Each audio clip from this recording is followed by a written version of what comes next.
لیکن وہ تو بڑا طاقت رکھنے والی گورنمنٹ تھی، اور یہ نہتے تھوڑے سے لوگ تھے، کامیاب سکسیسفل نہیں ہو سکے، اور جہاد میں کامیابی نہیں ہو سکی، جہاد ناکام ہو گئے۔ ناکام ہونے کے بعد ان تینوں پر وارنٹ آئے، انگریز کے وارنٹ آئے، حضرت حاجی صاحب پر بھی، حضرت گنگوہی پر بھی، حضرت نانوتوی پر بھی۔ حضرت حاجی امداد اللہ صاحب مہاجر مکی رحمت اللہ علیہ تو چپکے سے چلتے چلتے ہجرت کر کے مکہ مکرمہ میں چلے گئے، وہ تو آخری پوری زندگی مکے ہی میں رہے۔ حضرت حاجی صاحب کوئی بڑے عالم نہیں تھے، وہ قافیہ تک پڑھے ہوئے تھے، وہ پورے عالم نہیں تھے، مگر اپنے دو شاگردوں سے یہ کہہ کر گئے تمہیں یہیں رہنا ہے، کیونکہ یہ دو شاگرد بہت بڑے علماء تھے، حضرت مولانا قاسم صاحب نانوتوی اور حضرت مولانا رشید احمد گنگوہی، یہ بڑے علماء تھے، ان کو یہ کہا کہ تمہیں یہیں رہنا ہے۔ اب وارنٹ ان کے بھی خلاف ہے، اور پیر کا حکم ہے یہ کہ تمہیں ہندوستان میں ہی رہنا ہے۔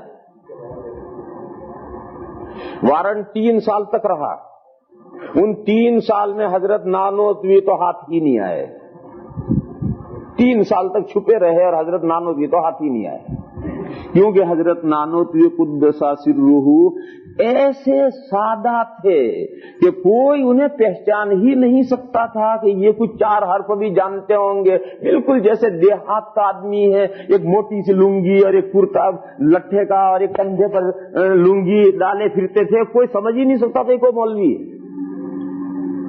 ایک مرتبہ ان کے ایک جگہ پر ان کو پولیس کو مخبری ہو گئی کہ مولانا قاسم صاحب فلاں گھر میں ہے، پولیس نے اس مکان کا گھیرا ڈال دیا، مولانا کو معلوم ہوا مولانا گھر میں تھے، مولانا کو معلوم ہوا مولانا لنگی ڈال کر کے چلے، دروازے پر پہنچے تو پولیس نے روکا اور یہ کہا کہ اس گھر میں مولانا قاسم صاحب ہیں، تو 2 قدم ذرا اس کی طرف بڑھے، کہنے لگے ہاں ابھی تو یہاں تھے، یا پہلے کھڑے تھے، ادھر اشارہ کر کے کہا کہ جی ہاں ابھی تو یہاں تھے، تو پولیس والے اندر گھسے، یہ نکل گئے، اللہ جانے۔ عجیب عجیب اس زمانے کے قصے ہیں۔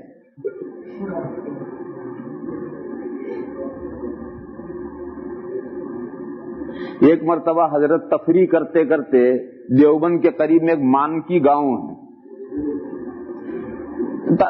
طلبہ تفریح کرتے کرتے سڑک پر نکل جاتے ہیں، تو حضرت تفریح کرتے کرتے وہاں پہنچے، مغرب کی نماز کا وقت اور گاؤں میں چلے گئے، تو لوگوں نے کہا کہ حضرت نماز، ان لوگوں نے کہا یہ مولوی آیا اسے کو نماز پڑھائے، امام اتفاق سے نہیں تھا، تو حضرت نے نماز پڑھائی، اور اللہ جانے کیا ہوا کہ دونوں رکعتوں میں قل یا ایھا الکافرون پڑھی، پہلی رکعت میں بھی قل یا ایھا الکافرون پڑھی، دوسری میں بھی وہی پڑھی، بھول گئے یا اللہ جانے کیا ہوا۔ بس سلام پھیرنے کے بعد نمازیوں نے شور مچایا، نماز نہیں ہوئی، نماز نہیں ہوئی، نماز نہیں ہوئی، تو حضرت نے فرمایا کہ بھئی نماز تو ہو گئی، یہ تو ٹھیک نہیں کیا میں نے، لیکن نماز تو ہو گئی، نماز دوبارہ نہیں پڑھنے کی ضرورت نہیں۔ ان کا نہیں، نماز نہیں ہوئی، ہم کل دیوبند جا کے مسئلہ پوچھیں گے، تو حضرت نے فرمایا پوچھ لیجیے۔ خیر حضرت سنت پڑھ کر گھر چلے آئے، مغرب تو ہوگی، دوسرے دن صبح گاؤں کے 10-15 آدمیوں کا وفد آیا دارالعلوم میں، اور کہا یہاں بڑا مولوی کون ہے، یہ دیوبند کی زبان ہے، بڑا مولوی کون ہے، یہاں سب سے بڑا مولوی کون ہے؟ تو طالب علم حضرت کے پاس لے گئے، حضرت نانوتوی کے پاس، اب وہ سارے وہاں جا کر دیکھتے ہیں تو وہی تو تھے نماز پڑھانے والے، تو اب سارے جا کے باادب بیٹھ گئے۔ حضرت نے پوچھا بھائی کیوں آئے ہو، تو بولتے نہیں۔ حضرت نے پوچھا بھائی کیوں آئے ہو، تو بہت پوچھا، تو ایک بولا، کہنے لگے اجی حضرت جی تو کل وہیں کہہ دیتا کہ میں ہی بڑا مولوی ہوں تو ہم یہاں نہ آتے۔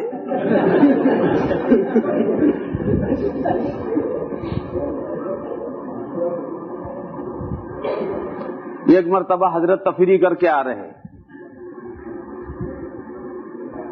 راستے میں ایک آدمی دیہات سے گنا لے کر کے آ رہا ہے، شوگر کین، اور وہاں ہمارے یہاں جب گنا کا زبان آتا ہے تو اس کا رس نکال کر کے اس میں چاول پکا کر کے گنا کی کھیر پکتی، تو وہ گنا گاؤں میں سے گنا لے کر آ رہا ہے، حضرت نانوتوی کے لیے ہدیہ لا رہا ہے، گفٹ لا رہا ہے، اور وہ اتنا بھاری گٹھڑ باندھ کر کے اس کو بوجھ ہوا، راستے میں ایک جگہ پر اتار کر کے سستا رہا ہے، آرام کر رہا ہے۔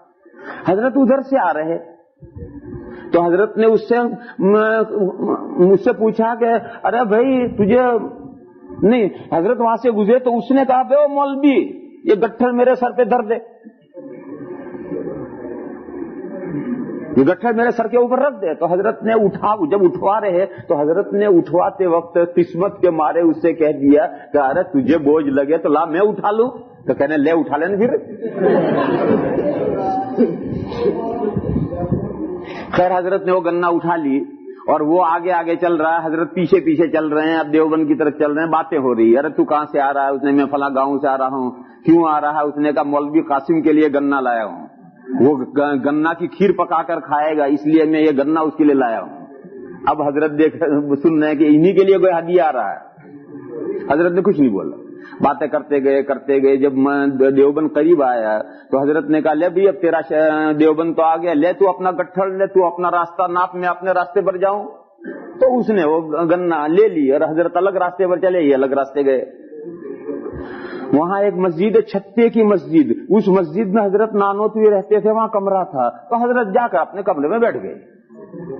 اب یہ گٹھڑ گنا کی اٹھائے، مدرسے پر پہنچا. اس نے طالب علموں سے پوچھا مولوی قاسم کہاں رہے؟ تو طالب علموں نے کہا کہ اس مسجد میں رہتے ہیں. خیر وہ مسجد میں پہنچا، وہاں طالب علم پوچھا بھی مولوی قاسم کہاں ہے؟ انہوں نے کہا اس کمرے میں. تو اس نے گنا گٹھڑ باہر رکھا اور اندر جا کر کے حضرت سے ہی پوچھتا ہے مولوی قاسم کہاں ہے؟ تو حضرت نے فرمایا کہ مجھے کو مولوی قاسم کہتے ہیں.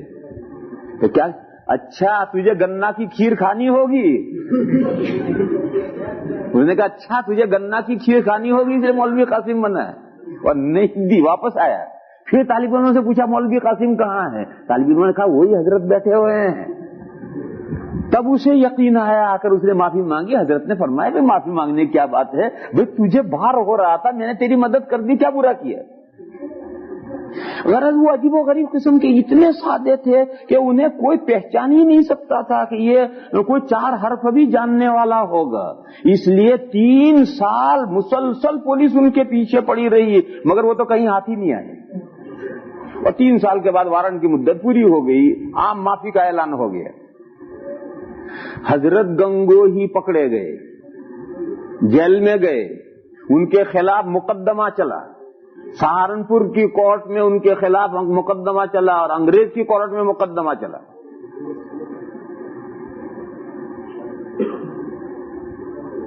مقدمے کا قصہ عجیب ہے. حضرت مقدمے میں تشریف لے گئے تو حضرت کے پاس تسبیح تھی. تو انگریز نے پوچھا تم نے حکومت کے خلاف جنگ لڑی؟ تو حضرت نے فرمایا جی لڑی. اس جواب دے رہے ہیں جی لڑی. ہتھیار کیا تھا تمہارے پاس؟ فرمایا یہ تھا. سبحان اللہ سبحان اللہ سبحان اللہ سبحان اللہ سبحان اللہ. بس اس کے علاوہ کوئی تیسرا جواب. لڑی گورنمنٹ کے خلاف جنگ لڑی؟ ان کا لڑی. ہتھیار کیا تھا؟ کہا یہ تھا. سبحان اللہ سبحان اللہ سبحان اللہ. پتہ نہیں ان 2 باتوں کے کیا اثرات پڑے اس جج پر کہ اس نے بالکل بے گناہ ڈگری کر دی. اور اس نے لکھا کہ یہ تو کوئی پاگل آدمی معلوم ہوتا ہے مجھے، یہ گورنمنٹ کے خلاف کیا جنگ لڑے گا.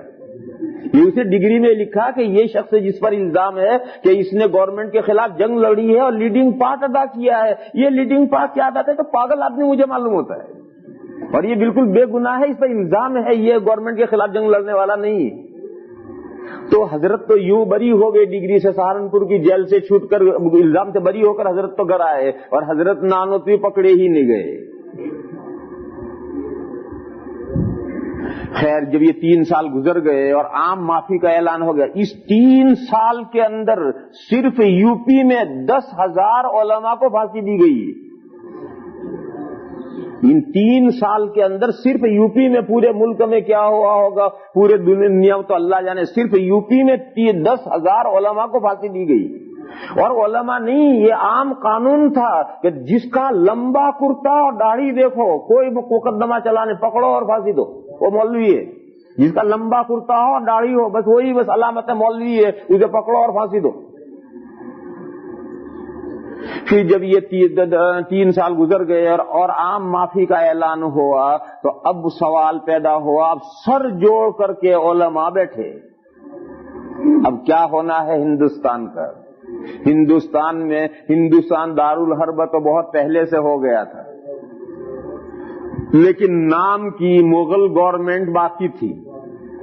اس نام کی جو گورنمنٹ باقی تھی اسے کام کی بنانے کے لیے محنتیں ہو رہی تھی، جہاد ہو رہے تھے کہ انگریزوں کی آفت دور ہو اور ملک اپنا آزاد ہو اور مسلمان حکومت جو ہے یہ پاورفل ہو، مگر اب سارے رہے سہے آسرے ٹوٹ گئے۔ اب اس ملک میں اسلام کی حفاظت کی کیا شکل ہو؟ تو اللہ جل شانہ امن والہ نے مسلمان پورے ملک کے بہت سے علماء کے دلوں میں ایک ساتھ ایک فارمولہ ڈالا، اور وہ یہ کہ چندے کا مدرسہ قائم کیا جائے۔ چندے کا مدرسہ یہ اس سے پہلے کوئی جانتا ہی نہیں تھا، اسلام کی 13 صدیوں میں یہ کوئی جانتا ہی نہیں تھا کہ چندے کا مدرسہ، یہ نہیں جانتا تھا کوئی۔ دیکھو آج اسلامی ممالک ہیں، یہ سعودیہ ہے اور سعودیہ کے چاروں طرف خلیجی ممالک ہیں اور عرب ممالک ہیں اور مصر ہے اور سیریا ہے اور ترکی ہے، سب اسلامی ملک ہیں۔ وہاں چلے جاؤ، وہاں چندے کے مدرسوں کا کوئی تصور جانتا ہی نہیں۔ وہاں کیا ہے؟ اسلامی گورنمنٹ ہے، وہ اسلامی حکومت کی یہ ذمہ داری ہے کہ وہی مسجدوں کے امام رکھے اور مسجدوں کے مؤذن رکھے، ان کی تنخواہیں دے، مکتب قائم کرے، ان مدرسوں کو رکھے، ان کی تنخواہیں دے، یہ سب حکومت کی ذمہ داری ہے۔ چندہ کر کے کوئی دینی نظام چلانا یہ ان ملکوں میں کوئی تصور ہے ہی نہیں۔ یہ اسلام کی 13 صدیوں سے یہی چلا آ رہا تھا، لیکن اللہ نے بیک وقت علماء کے ذہن میں یہ بات ڈالی کہ چندے کے مدرسے قائم کیے جائیں۔ جانتے ہو چندے کے مدرسے کا کیا مطلب ہے؟ بزرگوں کی سمجھ میں بات یہ آئی کہ یہ جو گورنمنٹ نظام چلاتی ہے، وہ گورنمنٹ کے پاس جو فنڈ ہے، وہ فنڈ کہاں سے آتا ہے؟ وہ کوئی زمین میں سے نکالتی ہے، آسمان میں سے گراتی ہے؟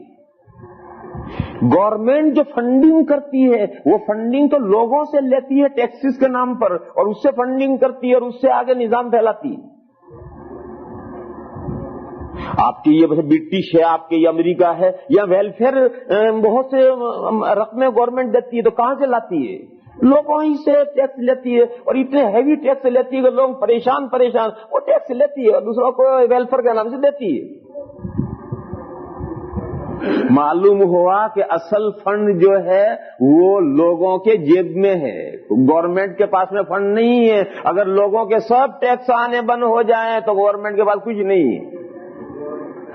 تو علماء کی سمجھ میں یہ بات آئی کہ اگر ہندوستان میں سے اسلامی حکومت ختم ہو گئی ہے تو ختم ہو جانے دو، مسلمان زندہ ہیں، اور جب تک مسلمان زندہ ہیں اسلام کا نظام چل سکتا ہے، اسلامی حکومت کی کوئی ضرورت نہیں۔ چنانچہ چندے کا نظام شروع ہوا، چندہ دو، 1 روپیہ دے سکتے 1 روپیہ دو، 2 روپے دے سکتے 2 روپے دو، 8 آنے دے سکتے 8 آنے دو۔ دارالعلوم دیوبند، آپ کا دارالعلوم دیوبند جب قائم ہوا ہے تو جو سب سے پہلا چندہ ہوا ہے وہ 113 روپے ہوا ہے، اور دارالعلوم دیوبند شروع ہوا۔ 6 مہینے گزرنے کے بعد ایک بڑھیا آئی، دیوبند کی ایک بڑھیا آئی، اور دارالعلوم دیوبند کے جو سب سے پہلے محتمم تھے حضرت حاجی عابد حسین صاحب رحمت اللہ علیہ، ان کے پاس ایک بڑھیا آئی چونی لے کر کے، روپے کا 1/4، پرانے زمانے میں جو روپیہ تھا اس کا 1/4 چونی کہلاتی تھی، ایک چونی لے کر آئی اور اس نے کہا کہ بیٹا یہ تھارے مدرسے کے لیے، تھارے یعنی تیرے، یہ تھارے مدرسے کے لیے میں نے چرخہ کاٹ کر کے یہ 4 آنے اکٹھا کیے، اور 6 مہینے کا سود کاٹ کر کے اس نے بچا کر کے یہ 4 آنے اکٹھا کر کے وہ لے کر چندہ دینے آئی تھی۔ تو حضرت حاجی صاحب نے وہ چندہ لیا تھا اور لے کر کے یہ حکم دیا تھا کہ یہ 4 آنے خزانے میں باقی رہیں گے، خرچ نہیں کیے جائیں گے، یہ 4 آنے خزانے میں ہمیشہ رہنے چاہیے۔ 100 سال تک وہ 4 آنے خزانے میں پڑے رہے، لاکھوں روپے آئے اور گئے، کروڑوں آئے اور گئے، مگر اس بڑھیا کی چونی دارالعلوم کے خزانے کے اندر محفوظ رہتی تھی۔ اسی ان 4 آنوں میں جو اخلاص تھا، اس اخلاص کی برکت سے یہ ادارے چلتے تھے۔ اور آج میرے بھائیوں، آج یہ ملک ہیں، پاکستان ہے، بنگلہ دیش ہے، انڈیا ہے، افغانستان ہے، برما ہے، نیپال ہے، ان ملکوں میں آپ جا کر جائزہ لیجئے، کروڑوں مدرسے ہیں، مکتب ہیں، مسجدیں ہیں، امام ہیں، مؤذن ہیں، کوئی حکومت کی ہیلپ اور مدد نہیں ہے۔ کہاں سے سب نظام چل رہا ہے؟ مسلمانوں کی پینی پینی، سینٹ سینٹ، ڈالر ڈالر اکٹھا ہوتے ہیں اور قطرہ قطرہ دریا شود، قطرے قطرے مل کر دریا بنتے ہیں، اس سے فنڈ بنتے ہیں، ان فنڈوں سے سارے دینی نظام بنتے ہیں۔ اگر ملک دارالحرب ہے تو ہونے دو دارالحرب کو۔ اب ہماری ذمہ داری ہے کہ ہم اپنے دین کی اور اپنے اسلام کی بقا کا سامان خود کریں، یہ رسپانسبلٹی ہمارے کندھوں پر ہے، اب کوئی بادشاہ ان ملکوں میں نہیں۔ چنانچہ دارالعلوم دیوبند سب سے پہلا ادارہ قائم کیا گیا، پھر اسی نہج پر سارے ادارے پھیلتے گئے اور بڑھتے گئے۔ اب دارالعلوم دیوبند نام کس چیز کا ہے؟ دارالعلوم دیوبند کوئی پارٹی نہیں ہے، سنو یہ بات، اہم بات، دارالعلوم دیوبند کوئی پارٹی نہیں ہے، دارالعلوم دیوبند کسی اینٹ پتھر کا نام نہیں ہے، دارالعلوم دیوبند کا کوئی کانسٹیٹیوشن نہیں ہے، دارالعلوم دیوبندی یہ کوئی فرقہ نہیں ہے۔ دیوبند اور دیوبندی اور دارالعلوم دیوبند نام ہے قرآن و حدیث کے صحیح مفاہیم کے حفاظت کا۔ دنیا میں ایک ایسے کونے میں رہنے والا کہ جس نے کبھی دیوبند کا نام بھی نہیں سنا، لیکن اگر قرآن و حدیث اور سنت کے صحیح طریقے پر ہے وہ دیوبندی ہے۔ اور دیوبند سٹی کا رہنے والا اگر بدعات کے اندر پھنسا ہوا ہے وہ دیوبندی نہیں ہے، چاہے وہ دیوبند میں رہتا ہے، لیکن اگر وہ قرآن و حدیث اور سنت نبوی پر نہیں ہے وہ دیوبندی نہیں ہے۔ اور دنیا کے ایسے خطے پر کہ کبھی اس نے خواب میں بھی دیوبند کا نام نہیں سنا، لیکن قرآن و حدیث اور صحیح سنت کے طریقے پر ہے وہ دیوبندی ہے۔ تو دیوبند نام ہے مسلک حق کا، دیوبند نام ہے مسلک حق کا، دیوبند نام ہے قرآن و حدیث کے صحیح مفاہیم کی حفاظت کا، دیوبند نام ہے اسلام پر جان قربان کرنے کا، جسی سے دیوبند نام ہے اپنے تمام ذات، اولاد، کاروبار سب کو پیچھے رکھو، اپنا دین آگے لاؤ، اپنے دین کے لیے پہلے محنتیں کرو، پھر اس کے بعد میں باقی ساری محنتیں دوسری چیزوں کے لیے کرو۔ دیوبند نام اس تحریک کا ہے، وہ تحریک جہاں زندہ ہے وہ دیوبندی ہے، اور وہ جو تحریک جہاں نہیں ہے وہ دیوبندی نہیں ہے۔ اللہ پاک کا ارشاد ہے، یا ایھا الذین آمنوا، وہ آیت پڑھنی ہے، ولا تلقوا بأیدیکم الی التہلکہ والی آیت پڑھنی ہے، نہیں، ولا تلقوا بأیدیکم الی التہلکہ والی سورہ بقرہ والی آیت پڑھنی ہے۔ انفقوا فی سبیل اللہ، یا ایھا الذین آمنوا انفقوا فی سبیل اللہ ولا تلقوا بأیدیکم، یا ایھا الذین آمنوا انفقوا فی سبیل اللہ ولا تلقوا بأیدیکم الی التہلکہ واحسنوا ان اللہ یحب المحسنین۔ اللہ تعالیٰ ارشاد فرماتے ہیں کہ اے وہ لوگو جو ایمان لائے ہو، اللہ کے راستے میں خرچ کرو، اللہ کے راستے میں خرچ کرو، یعنی اللہ کے دین کے لیے خرچ کرو، اپنی ملت کو زندہ رکھنے کے لیے خرچ کرو، اپنے مذہب کو پھیلانے کے لیے خرچ کرو، اپنی اولاد میں اور اپنے مسلمان کمیونٹی کی اولاد میں دین صحیح پیدا ہو اس کے لیے خرچ کرو، خرچ کرو اللہ کے راستے میں، اور اپنے ہاتھوں کو ہلاکت میں مت ڈالو۔ اگر تم نے خرچ کرنے سے ہاتھ روک لیا تو اپنے پیروں پر کلاڑی مارو گے، اگر تم نے خرچ کرنے سے ہاتھ روک لیا اپنے پیروں پر کلاڑی مارو گے، اپنا نقصان کرو گے، اپنے جنریشن کو تباہ کر لو گے، اپنے مذہب کا تشخص مٹا لو گے، اور تمہاری وہ دولتیں جو بیلنس بنیں گی وہ کچھ کام نہیں آئیں گی۔ وہ جو تمہیں 4 پیسے اللہ نے دیے ہیں ان 4 پیسوں کو اللہ کے راستے میں خرچ کرو، وہ احسنوا اور بہترین کام کرو، ان اللہ یحب المحسنین، بے شک اللہ تعالی پسند فرماتے ہیں اچھے کام کرنے والوں کو۔ یہ آیت کریمہ جو میں نے پڑھی تھی اس میں بھی اللہ تعالیٰ یہ ارشاد فرماتے ہیں، وَمَا آتَيْتُم مِّن شَيْءٍ فَمَتَاعُ الْحَيَاةِ الدُّنْيَا وَزِینَتُهَا، اللہ فرماتے ہیں کہ ہم نے تمہیں جو کچھ بھی دیا ہے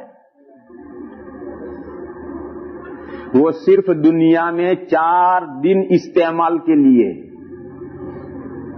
اور دنیا کی ٹیپ ٹاپ اور دنیا کا ٹھاٹ ہے۔ میرے بھائیوں، یہ آنکھ بند ہوئی اور یہ دنیا یہیں پڑی رہ جائے گی۔ حدیث شریف میں ہے، حضور اکرم صلی اللہ تعالی علیہ وسلم نے فرمایا کہ انسان کہتا ہے مالی مالی، میرا مال میرا مال۔ حضور نے فرمایا وَلَيْسَ لَهُ مِن مَالِهِ إِلَّا مِن ثَلَاثٍ، حالانکہ نہیں ہے اس کے لیے اس کے مال میں سے مگر 3 مال۔ اس کا مال فقط 3 ہے، باقی اس کا مال ہے ہی نہیں۔ وہ 3 مال کیا ہیں؟ ما اکل فافنا، کھایا اور ختم کر دیا، وَلَبِسَ فَأَبْلَى، پہنا اور پرانا کر کے پھاڑ دیا، وَتَصَدَّقَ وَأَقْنَى، اور اللہ کے راستے میں خیرات کی اور آخرت میں بیلنس کر لیا۔ بس یہ 3 مال تو اس کے ہیں جو کھایا اور ختم کر لیا، جو پہنا اور بوسیدہ کر کے پھاڑ دیا، جو اللہ کے راستے میں خرچ کر کے آخرت میں بیلنس کر لیا۔ یہ 3 مال کے تو اس کے ہیں۔ وَمَا سِوَى ذَلِكَ فَهُوَ تَارِكٌ لِغَيْرِهِ، ان 3 مالوں کے علاوہ جتنا مال ہے وہ دوسروں کے لیے چھوڑ کر چل دینا ہے۔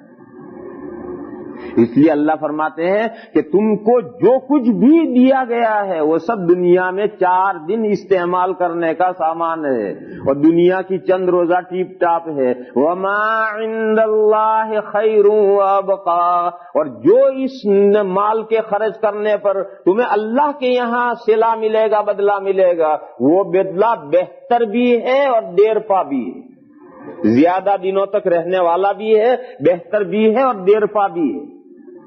میں ایک بہت اہم مسئلہ ذہن میں آتا ہے، مگر اسے چھیڑوں گا تو مجھے بہت دیر ہو جائے گی، اور میں نے کافی وقت بھی آپ حضرات کا لے لیا اور مجھے بھی بہت دور جانا ہے۔ وہ مسئلہ کیا ہے؟ وہ مسئلہ یہ ہے کہ ہم جتنے نیک کام کرتے ہیں ان تمام نیک کاموں کا اجرت اس دنیا میں نہیں دی جاتی۔ نیک کاموں کی اجرت اس دنیا میں نہیں ہے، نیک کاموں کی اجرت آخرت میں ہے۔ بہت سا بھائی یہ سوچتا ہے کہ 50 سال سے نماز پڑھ رہا ہوں مگر $1 بھی ملا نہیں آج تک۔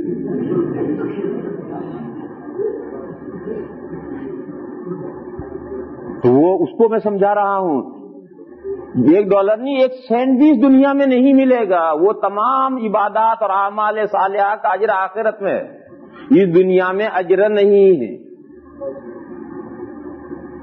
کیوں؟ دنیا میں تو جو کچھ بھی دیا جاتا ہے وہ 4 دن کے استعمال کا سامان ہے۔ تو میرے بھائیوں، اگر ہمارے اعمال صالحہ کا بدلہ اگر اس دنیا میں ہوگا تو ہم تو گھاٹے میں رہ جائیں گے۔ کیا اعمال صالحہ کا بدلہ دنیا میں ملا اور 4 دن استعمال کر کے دنیا میں چھوڑ کر چل دیے؟ اس لیے دنیا میں اعمال صالحہ کا بدلہ نہیں ہے، اگلی زندگی میں اعمال صالحہ کا بدلہ ملے گا، اور جب مل گیا تو ابد الآباد تک وہ استعمال کریں گے ہم۔ اس دنیا میں کیوں بدلہ نہیں رکھا ہے اور آخرت میں بدلہ کیوں رکھا ہے وہ میں نے مختصر سمجھا دیا کہ اگر اللہ تعالی ہمارے اعمال کا بدلہ اس دنیا میں دیں گے تو ہم تو گھاٹے میں رہ جائیں گے، تو اللہ نے ہمارے فائدے کے لیے وہ بدلہ آخرت میں رکھا ہے۔ ہاں، ایک مسئلہ اور سنو، نیک اعمال کی جو اجرت ہے، نیک اعمال کی اجرت تو اس دنیا میں بالکل نہیں دی جاتی، لیکن نیک اعمال کی برکت، ہاں برکت اس دنیا میں ملتی ہے، مگر ہر ایک کو نہیں ملتی ہے، اللہ کا فیصلہ جس کے لیے ہوتا ہے اسے ملتی ہے۔ دیکھو، اجرت ہر ایک کو ملے گی، جس نے کام کیا ہے اسے اجرت لامحالہ ملے گی، مگر وہ آخرت میں ملے گی، اور نیک کام کیا ہے اس کی برکت اس دنیا میں بھی ملتی ہے، مگر ہر ایک کو نہیں ملتی ہے، اللہ جس کے لیے چاہے اسے ملتی ہے۔ یہ مسئلہ قرآن کریم میں سورہ یوسف میں 13ویں پارے کے شروع میں بیان کیا گیا ہے۔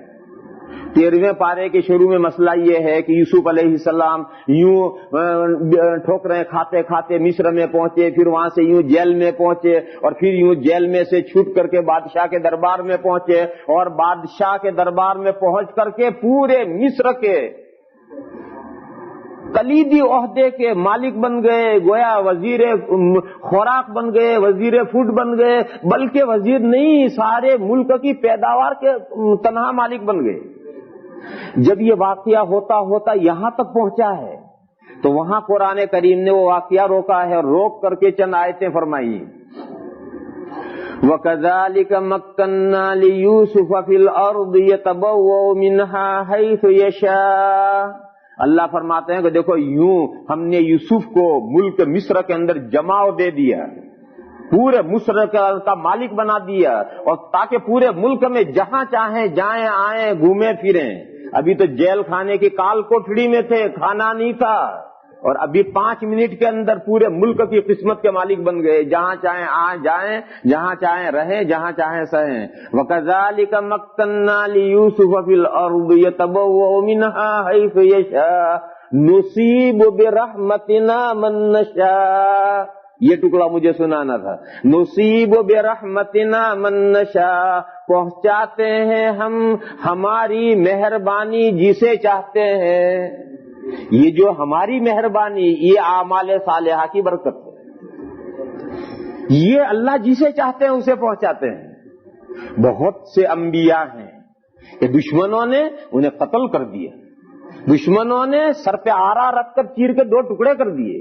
ان نبیوں کے ساتھ ایسا بھی ہوا ہے، اور یہ پیغمبر تھے، ان پیغمبروں کو اللہ نے جیل میں سے نکال کر ملک مصر کی قسمت کا مالک بنا دیا ہے۔ اللہ کے فیصلے ہیں، اعمال صالحہ کی برکتیں کسی کو پہنچتی کسی کو نہیں پہنچتی ہیں۔ نصیب برحمتنا من نشاء ولا نضيع اجر المحسنین، اور نیکوکاروں کی اجرت ہم ضائع نہیں کرتے۔ دیکھو 2 مسئلے الگ الگ کر دیے کہ جس نے بھی نیک کام کیے ہیں اس کی جو اجرت ہے وہ اجرت ضائع نہیں کرتے ہیں، وہ اجرت ضرور ملے گی۔ اور رحمت، ہماری رحمت ہم جسے چاہیں پہنچاتے ہیں۔ یہ جو ہماری رحمت یہ ہے نیک اعمال کی برکت، اور یہ اجرت یہ کام کا بدلہ ہے، یہ کام کا بدلہ ضرور ملے گا، اور یہ رحمت یہ ہم جسے چاہیں گے پہنچائیں گے۔ یہ جو نیکوکاروں کو نیک کاموں کی اجرت ضرور ملے گی۔ کب ملے گی؟ نصیب برحمتنا من نشاء ولا نضيع اجر المحسنین ولأجر الآخرة خیر للذین آمنوا وكانوا يتقون، اور البتہ آخرت کی اجرت بہتر ہے ان لوگوں کے لیے جو ایمان لائے اور پرہیزگار ہوئے۔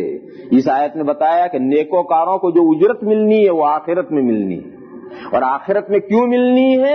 آخرت میں اجرت کا دیا جانا ان کے لیے بہتر ہے، کیونکہ دنیا میں اجرت دی جائے گی تو گھاٹے میں رہ جائیں گے۔ دنیا کی زندگی تو چند روز کی ہے۔ لہذا میرے بھائیوں اس حقیقت کو سمجھو کہ اللہ نے جو ہمیں 4 پیسے دیے ہیں وہ ان کا فضل و کرم ہے، یہ ہمارے پاس ہمیشہ رہنے والی دولت نہیں ہے، یہ 4 دن کا ٹھاٹ ہے، 4 دن کے برتنے کے لیے ہے۔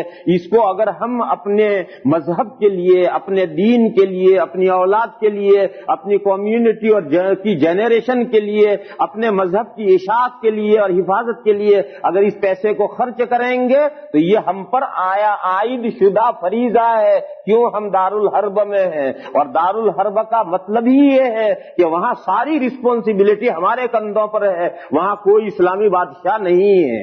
اللہ تعالی ہمیں یہ مضمون اور یہ حقیقت سمجھنے کی توفیق عطا فرمائے۔ وآخر دعوانا ان الحمدللہ رب العالمین۔